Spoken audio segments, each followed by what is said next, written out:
और दोनों चंदन बहुत कठिनता से नहीं बनते। पूर्ण समर्पण के साथ में ये दोनों चंदन का निर्माण होता है। हरि चंदन, तुलसी अपने आंगन में रहती है। तुलसी का पौधा जब सूख जाता है तो तुलसी की जो लकड़ी होती है उसको घिसकर पानी में भगवान को लगाया जाता है। वो चंदन हरि चंदन कहलाता है। और कोई बेलपत्र का वृक्ष जब सूख जाता है और उसकी जो लकड़ी होती है उस लकड़ी को घिसकर जो चंदन बनाया जाता है और शिव को लगाया जाता है, उसको शिव चंदन कहते हैं। और दोनों चंदन अपना अपना कार्य करते हैं।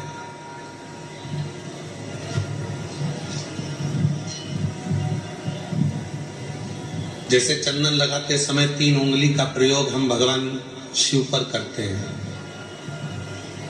आकार, ओंकार, ओमकार,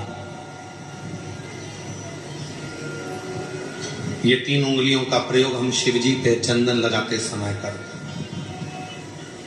शिव चंदन एक ऐसा चंदन, जब कोई बेलपत्र की लकड़ी, कोई बेलपत्र का पेड़ जब सूखता है तो उसकी छोटे से लकड़ी को हम अपने घर में रखकर उसको घिसकर शिव जी को इन 3 उंगलियों से चंदन को लगाते हैं। आकार, ओमकार और मकार, 3।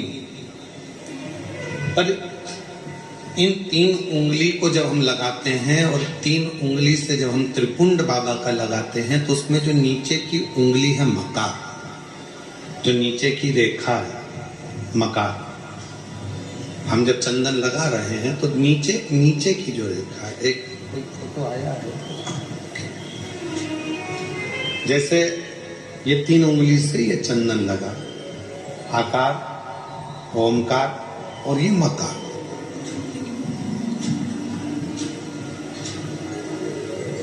अब दुनिया की दृष्टि में लोगों को लगता है कि चंदन की लकड़ी से जो हमने चंदन लगाया वो भी श्रेष्ठ है, पर बेलपत्र की लकड़ी से जो हम चंदन लगाते हैं, चंदन घिसते हैं और वो भगवान शिव को लगाते हैं, उसमें जो ये मकार वाली रेखा है, जब हम 3 उंगली लगाते हैं तो नीचे की जो मकार की रेखा है उस रेखा का थोड़ा सा चंदन, यदि कितना भी बीमार व्यक्ति है उसके कंठ में अगर वो चंदन मकार की रेखा का थोड़ा सा चंदन उसके कंठ पर लगाना प्रारंभ कर देते हैं तो 15 दिन में वो पलंग पर से उठकर बैठना प्रारंभ कर देता है। कितना भी बीमार क्यों। आकार, ओमकार और मकार, 3 रेखाएं हम चंदन की खींचते हैं। जैसे इसमें 3 रेखा खींची, 3 रेखा। एक हरी चंदन है जो तुलसी की लकड़ी को घिसकर, जब तुलसी सूख जाती है, तुलसी जब सूख जाती है तो उसकी लकड़ी को घिसकर तैयार करा जाता है, उसको हरी चंदन कहते हैं।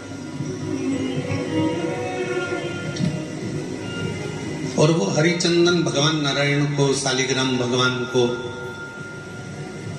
भगवान नारायण को, भगवान विष्णु को वो हरि चंदन लगाया।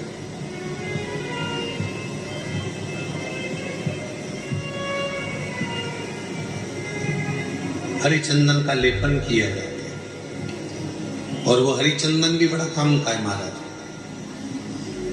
जब शालिग्राम भगवान को हरि चंदन लगाते हैं, हरि चंदन का लेपन करते हैं या एक बिंदी भी हरि चंदन की लगाते हैं, और यदि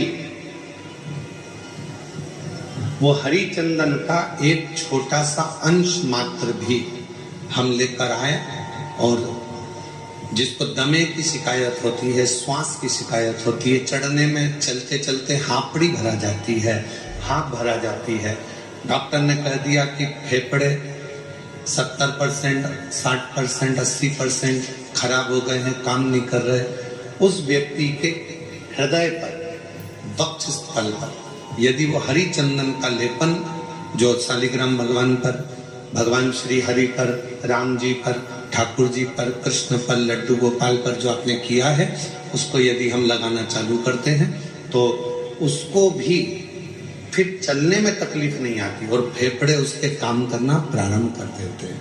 वो हरि चंदन की भी एक प्रथा।